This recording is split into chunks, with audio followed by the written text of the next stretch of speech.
Good morning my dear students. मैं आपका विज्ञान अध्यापक शुभम तिवारी, माया ज्ञानोदय संस्कार अकादमी बिरधा ललितपुर से आप सभी विद्यार्थियों का आज 30 सितंबर 2020 की इस वीडियो क्लास में बहुत बहुत स्वागत करता हूं।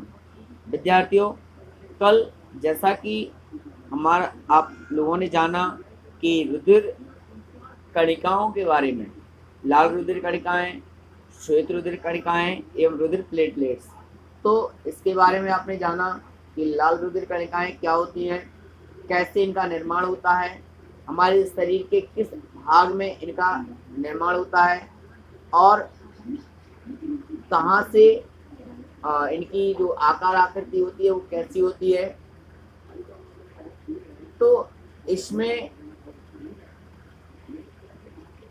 इसके बाद श्वेत रुधिर कणिकाओं में भी आपने यही समझा कि इनका निर्माण कहाँ होता है, कितनी इनकी संख्या होती है, क्या काम होता है और किस किस प्रकार से इनकी आकार आकृति होती है। विद्यार्थियों, उसी क्रम को आगे बढ़ाते हुए आज की हम कक्षा प्रारंभ करते हैं। दूसरा एक और भाग है रुधिर का, रुधिर प्लाज्मा। रुधिर प्लाज्मा क्या होता है? विद्यार्थियों, जैसा कि अभी आप देख रहे हैं, कोविड-19 जो वैश्विक महामारी चल रही है, इसमें जो प्लाज्मा थेरेपी के थ्रू कोविड से संक्रमित व्यक्ति का निर्माण हो रहा है, वो इसी रुधिर प्लाज्मा थेरेपी पर डिपेंड करती है। विद्यार्थियों, हमारे शरीर के में बहने वाले रक्त के लगभग 55 से 60% भाग में एक पीला, साफ, चिपचिपा एवं पारदर्शी तरल पदार्थ होता है। तो इस पदार्थ को ही हम प्लाज्मा कहते हैं। सामान्य रूप से इसमें 90% जल तथा 10% कार्बनिक एवं अकार्बनिक पदार्थ होते हैं। अकार्बनिक क्षारीय लवणों के कारण रुधिर प्लाज्मा क्षारीय होता है। कार्बनिक पदार्थों में प्रोटीन, ग्लूकोज, वसा, अम्ल, हार्मोन्स विद्यमान होते हैं। इसके बाद अभी हमने लाल रक्त कणिकाओं में पढ़ा था कि रुधिर का रंग लाल होता है, तो लाल रंग बहता हुआ तरल पदार्थ दिखाई देता है, उसमें भी कोशिकाएं होती हैं। यह एक तरल संयोजी ऊतक है जो विभिन्न पदार्थों को पूरे शरीर में परिवहन करता है। विद्यार्थी, ये जो प्लाज्मा है, ब्लड प्लाज्मा क्या होता है? हमारे शरीर के रक्त में उपस्थित हल्का पीला, साफ, चिपचिपा, पारदर्शी तरल पदार्थ ही प्लाज्मा कहलाता है। दूसरा, इसमें कौन कौन सी चीजें, वस्तुएं उपलब्ध होती है इस प्लाज्मा में? 90% जल होता है, 10% में ऑर्गेनिक इनऑर्गेनिक कंपाउंड या एलिमेंट्स होते हैं। इनऑर्गेनिक एलिमेंट्स के कारण इसका जो प्रकृति होती है वो क्षारीय होती है। दूसरा, क्षारीय होती है। इसके बाद ऑर्गेनिक कंपाउंड में प्रोटीन, वसा, कार्बोहाइड्रेट और विटामिन एंड खनिज लवण आदि मिले हुए होते हैं, जो कि रक्त की सहायता से हमारे शरीर के भिन्न भिन्न भागों तक पहुंचाए जाते हैं और रक्त हमारे शरीर के पूरे भागों में परिवहन का कार्य करता है। दूसरी चीज, रक्त को तरल संयोजी ऊतक क्यों कहा जाता है? विद्यार्थियों, आपने देखा होगा जब रक्त अगर किसी अंग में हमारी लग जाती है, रक्त बहता हुआ बाहर निकलते चले जाता है।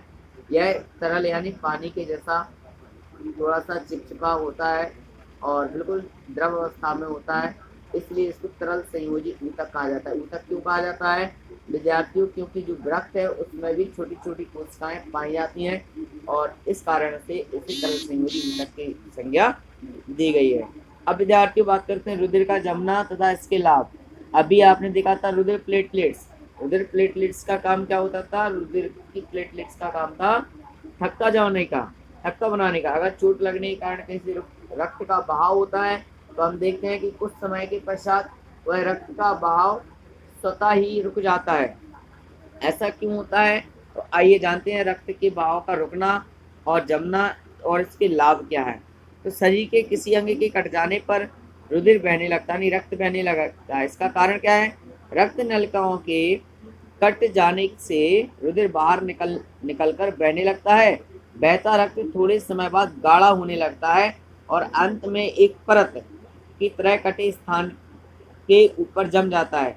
परंतु दुर्घटनाओं की स्थिति में जब रक्त का बहाव ज्यादा होता है तब रुधिर जमने की प्रक्रिया नहीं हो पाती है, जिससे निरंतर रक्त बहने की स्थिति होती है और मृत्यु की संभावना बढ़ जाती है।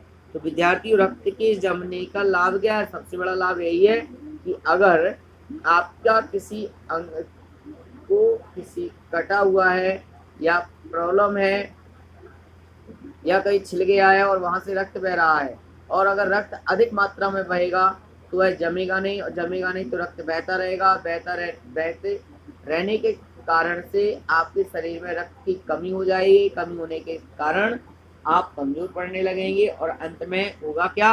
अंत में आपकी डेथ भी हो सकती है। तो विद्यार्थियों, रक्त के जमने का एक बहुत बड़ा लाभ है। दूसरी चीज, जब रक्त कम मात्रा में बहता है, अगर कहीं कट गया, छिल गया और रक्त बह रहा है, तो ऐसे रक्त को तो रोका जा सकता है और वह स्वतः ही रुक जाता है। क्यों?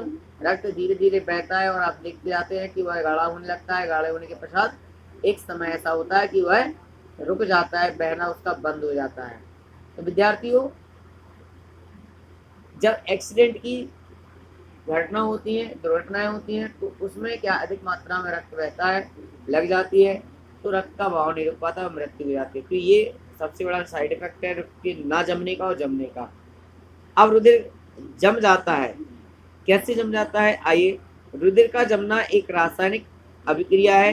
रुधिर जमने की संपूर्ण प्रक्रिया विभिन्न चरणों में पूरी होती है। आइए इन चरणों को देखते हैं। सबसे पहले क्या होता है कि जो हमारा शरीर का क्षतिग्रस्त स्थान है, उधर की रुधिर कणिकाएं फट जाती हैं और रुधिर बहकर वायु के संपर्क में आता है। क्षतिग्रस्त ऊतकों के रुधिर की प्लेटलेट्स के विघटित होने से एक तत्व बनता है जिसे हम प्लाज्मा कहते हैं। क्षतिग्रस्त ऊतकों के रुधिर यानी रक्त की प्लेटलेट्स में जो होती हैं, वो जब वायु के संपर्क में आती हैं तो उनका विघटन होता है। विघटन के बाद एक नया तत्व बनता है जिसे हम प्लाज्मा में उपस्थित फाइब्रिनोजन नामक निष्क्रिय प्रोटीन फाइब्रिन में बदल जाता है। यानी प्लाज्मा में उपस्थित जो फाइब्रिनोजन प्रोटीन है वो निष्क्रिय प्रोटीन फाइब्रिन में बदल जाती है, जो रेशे की भांति होती है। अनेक फाइब्रिन रेशे क्षतिग्रस्त स्थान के ऊपर जाल के रूप में जम जाते हैं। इन रेशों में रक्त कणिकाएं उलझ जाती हैं और क्षतिग्रस्त स्थान पर लाल थक्का जम जाता है और रक्त का बहना रुक जाता है। थोड़े समय बाद क्षतिग्रस्त स्थान से फाइब्रिन जाल से एक हल्के पीले रंग का द्रव निकलता है, इसे हम सीरम कहते हैं। विद्यार्थियों, यहाँ पर एक क्वेश्चन आया था, सीरम किसे कहते हैं?